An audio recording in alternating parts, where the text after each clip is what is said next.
So I think the single biggest question I've heard all week and hanging over the market is how can the company with 13 billion in revenues make 1.4 trillion of spend commitments?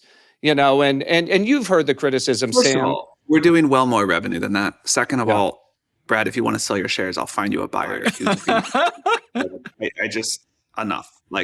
So Brad Gerstner, a well-known venture capitalist, just had Sam Altman and Satya Nadella on his podcast. And, well, things got a little heated. Altman even ended up leaving halfway through the show, though it's not clear if that was planned or not. But either way, this was one of the most revealing interviews we've seen from him in months. From his explanation on how OpenAI can spend trillions with only billions in revenue, to the real bottlenecks slowing down AI, the future of computing, and even when he thinks AI will start doing science on its own. You're not going to want to miss this one. Let's get into it. Alright, so here's the setup. Brad starts the interview with the question that's been floating around every investor call lately. How can a company making around $13 billion a year possibly commit $1.4 trillion in AI infrastructure spending? And for some reason, Sam Altman actually takes offense to it. Check this out.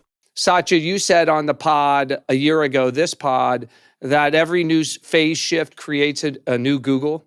And the Google of this phase shift is already known, and it's OpenAI. And none of this would have been possible had you guys not made these huge bets. With all that said, OpenAI's revenues are still a reported $13 billion in 2025. And Sam, on your live stream this week, you talked about this massive commitment to compute, right? 1.4 trillion over the next 4 or 5 years with, big commitments, 500 million to NVIDIA, 300 million to AMD and Oracle, 250 billion to Azure.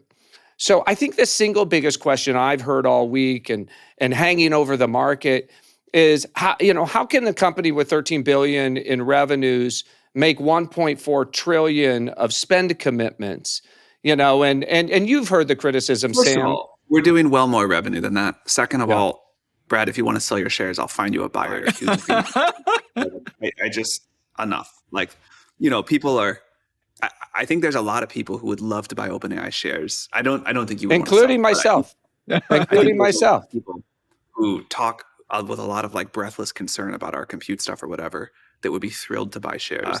So I think we could sell your shares or anybody else's to some of the people who are making the most noise on Twitter, whatever, about this very quickly.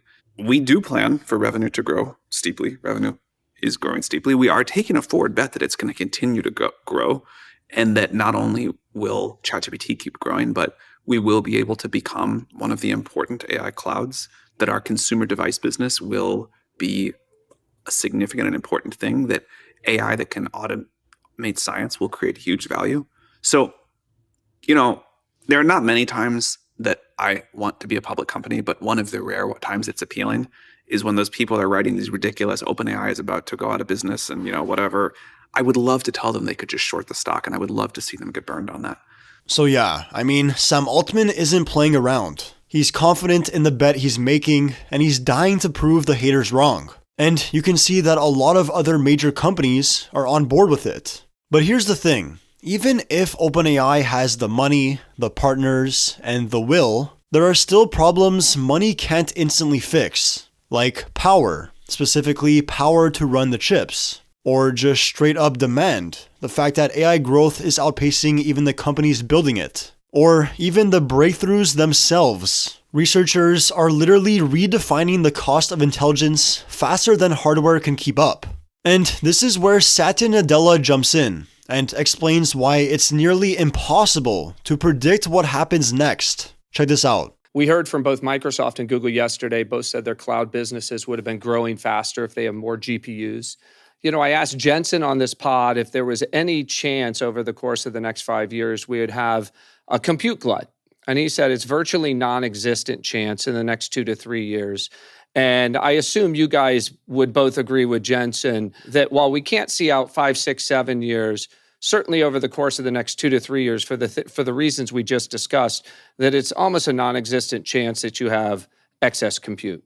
Well, I think the cycles of demand and supply in this particular case you can't really predict, right? I mean, even the point is, what's the secular trend? The secular trend is what Sam said, which is at the end of the day, because quite frankly, the biggest issue we are now having is not a compute glut, but it's a power. And it's sort of the ability to get the builds done fast enough close to power. So if you can't do that, you may actually have a bunch of chips sitting in inventory that I can't plug in. In fact, that is my problem today, right? It's not a supply issue of chips. It's actually the fact that I don't have warm shells to plug into. And so how some supply chain constraints emerge, tough to predict, because the demand is just going, is tough to predict, right? I mean, I wouldn't, it's not like Sam and I would want to be sitting here saying, oh my God, we're less short on compute. It's because we just were not that good at being able to project out what the demand would really look like. So I think that's, and by the way, the worldwide side, right? It's one thing to sort of talk about one segment in one country, but it's about really getting it out to everywhere in the world. And so there will be constraints, and how we work through them is going to be the most important thing. It won't be a linear path for sure. There will come a glut for sure. And whether that's like in 2 to 3 years or 5 to 6, Satya and I can't tell you, but it's going to happen at some point, probably several points along the way. Like there's something deep about human psychology here and bubbles. And also, as Satya said, it's such a complex supply chain. Weird stuff gets built.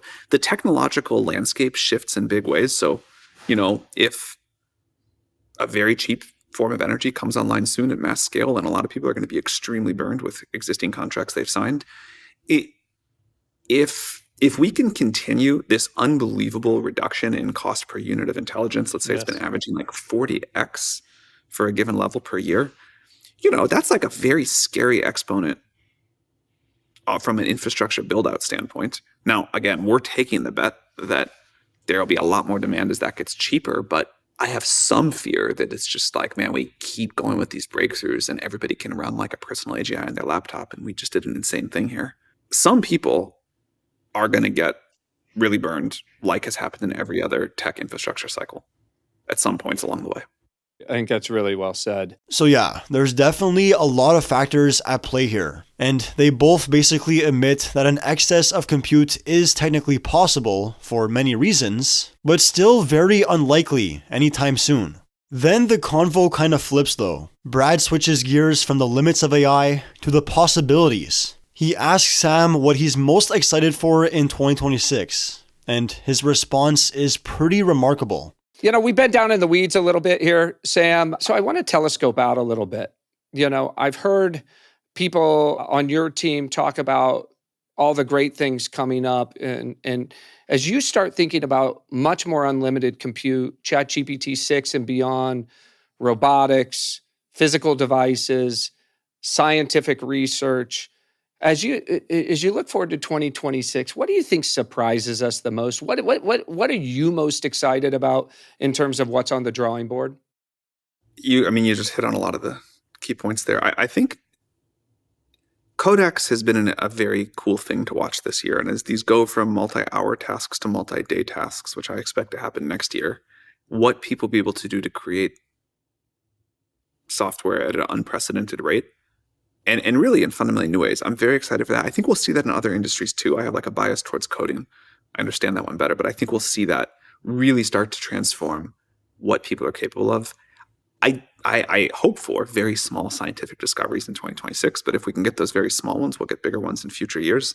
That's a really crazy thing to say, is that like AI is going to make a novel scientific discovery in 2026, even a very small one. This is a wildly important thing to be talking about. So I'm excited for that. Certainly robotics and computer and new kind of computers in future years, that'll be very important. But yeah, my personal bias is if we can really get AI to do science here, that is super intelligence in some sense. Like if this is expanding the total sum of human knowledge, that is a crazy big deal. So I'm not sure if you guys caught that, but at the start there, he says he expects Codex, their coding agent, to go from multi-hour tasks to multi-day tasks as soon as next year. That kind of long-term coherence is a major limitation right now for AI agents. They can only work for so long before completely falling apart. If they actually solve that by next year though, I think 2026 will actually be the year of agents, not 2025 like they said. And then, of course, he touches on AI making novel scientific discoveries, even small ones, and says that's basically the early stages of superintelligence. But one thing he only briefly mentioned, and what we're about to see Satya Nadella's take on, is the future of computing itself. Specifically, how the next wave of AI agents will pair with new physical devices and completely change how we use computers. Check this out. Yeah, I mean, I think one of the things, to use your Codex example, I think the combination of the model capability, I mean, if you think about the magical moment that happened with ChatGPT was the UI that met intelligence that just took off, right? It's just, unbelievable right form factor. And some of it was also the instruction following piece of model capability was ready for chat. I think that that's what the Codex and these coding agents are about to help us, which is what's that, coding agent goes off for a long period of time, comes back, and then I'm then dropped into what I should steer. Like one of the metaphors I think we're all sort of working towards is I do this macro delegation and micro steering. What is that UI meets this new intelligence capability? And you can see the beginnings of that with Codex, right? The way at least I use it inside a GitHub Copilot is it's just a different way than the chat interface. And I think that I think would be a new way for the human computer interface, quite frankly. It's probably bigger than that might be the departure. That's one reason I'm very excited that we're doing new form factors of computing devices, because computers were not built for that kind of workflow very well. Certainly, a UI like ChatGPT is wrong for it. But this idea that you can have a device that is sort of always with you, but able to go off and do things and get micro steer from you when it needs and have like really good contextual awareness of your whole life and flow, I think that'll be cool. And what neither of you have talked about is the consumer use case. I think a lot about, again, we go onto this device and we have to hunt and peck through 100 different applications and fill out little web forms, things that really haven't changed in 20 years. But to just have, a personal assistant that we take for granted, perhaps that we actually have a personal assistant, but to give a personal assistant for virtually free to billions of people around the world to improve their lives, whether it's, ordering diapers for their kid or whether it's, booking their hotel or making changes in their calendar. I think sometimes it's the pedestrian that's the most impactful. And as we move from answers to memory and actions, and then the ability to interface with that through an earbud or some other device that doesn't require me to constantly be staring at this rectangular piece of glass, I think it's pretty extraordinary. I think that's what Sam was teasing. Yeah. I hope we get it right. I got to drop off, unfortunately. So yeah, that's where Sam wraps it up and heads out. Still not totally clear if it was planned or not, but either way, that exit hit right after one of the most forward-looking parts of the conversation. The idea that a new way to interact with our technology is emerging, one with a totally new user interface and form factor. But after Altman leaves, the host takes the opportunity to push a little bit further on the potential limitation side of things. Specifically the fact that we're seeing a lot of deals with a circular nature in the industry, something we've covered on this channel many times. Essentially the idea that we might be in an AI bubble. Here's Satya's take on it. There's been a lot of ink and time spent, even on this podcast with my partner, Bill Gurley, talking about circular revenues, including Microsoft's Azure credits, right, to OpenAI that were booked as revenue. Do you see anything going on like the AMD deal, where they traded 10% of their equity and, for a deal, or the NVIDIA deal? Again, I don't want to be overly fixated on concern, but I do want to address head on what is being talked about every day on CNBC and Bloomberg. And there are a lot of these overlapping deals that are going on out there. Do you, when you think about that in the context of Microsoft, does any of that worry you again as to the sustainability or durability of the AI revenues that we see in the world? Yeah, I mean, first of all, our investment of, let's say that 13.5, which was all the training investment, that was not booked as revenue. That is the reason why we have the equity percentage. That's the reason why We have the 27% or 135 billion. So that was not something that somehow that made it into Azure revenue. In fact, if anything, the Azure revenue was purely the consumption revenue of ChatGPT and anything else, and the APIs they put out that they monetized and we monetized. To your aspect of others, to some degree, it's always been there in terms of vendor financing, right? So it's not like a new concept that when someone's building something and they have a customer who's also building something, but they need financing, for whether it is it's sort of they're taking some exotic forms, which obviously need to be scrutinized by the investment community. But that said, vendor financing is not a new concept. Interestingly enough, we have not had to do any of that, right? I mean, we may have, really either invested in OpenAI and essentially got an equity stake in it for return for compute, or essentially sold them great pricing of compute in order to be able to sort of bootstrap them. But others choose to do so differently, and I think circularity ultimately will be tested by demand, because all this will work as long as there is demand for the final output of it. And up to now, that has been the case.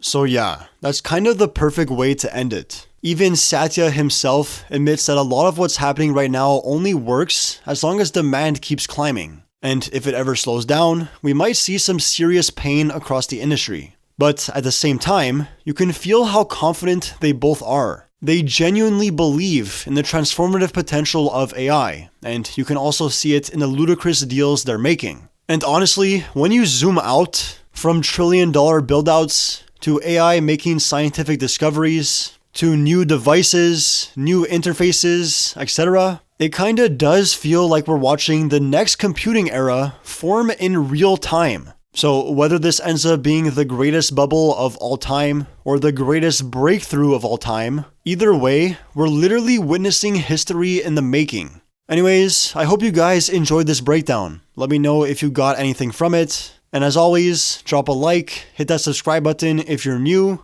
and I'll be catching you guys in the next one.